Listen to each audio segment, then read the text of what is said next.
వెంట వచ్చేది ఏంటంటే మన పుణ్యకర్మ, మన శుభకర్మ, మన పరోపకార కర్మ, మన దైవ భక్తి. చూడండి, ఇది కాపాడుతుందండి. ఇది అంత్యకాలంలో ఎప్పుడైనా కనుక జీవితకాలంలో దాన్ని ఆర్జించాలా లేదా చెప్పండి. ధనమును ఆర్జించి రోజు ఒక హుండీలో కనుక ఒక పైసా వేస్తే సంవత్సరానికి 3 రూపాయలు అవుతుందండి దాదాపు. దాంతో తీర్థయాత్రలు చేస్తుంటారు కొందరు, రోజు హుండీలో కొంత పైసా వేస్తుంటారండి. అదేవిధంగా ఒక హుండీలో మనం పుణ్యం అనేటువంటిది రోజు కొద్దిగా వేయాలండి. వేస్తే సంవత్సరానికి కానీ ఇంకా 2-3 సంవత్సరాలకి ఎంత పుణ్యం వస్తుంది చెప్పండి. మన జీవితంలో ఎంత పుణ్యం ఆర్జించిన వారవుతాం? లేదే. రామరామ, జీవితంలో అయ్యా పుణ్యానికి హుండీ పెట్టలేదని పాపానికి హుండీ పెడుతున్నారండి.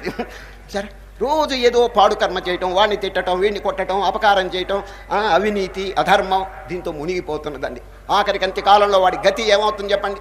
ఈనాడు మన కళ్ళెదట ఎంతో హీనమైనటువంటి ప్రాణులు మనం చూస్తున్నాము చూడండి. చీమలు ఉన్నాయి, దోమలు ఉన్నాయి, పంది ఉన్నది, గాడిద ఉన్నది. అవి కూడా ప్రాణులే కదా, అవి కూడా జీవులే కదా.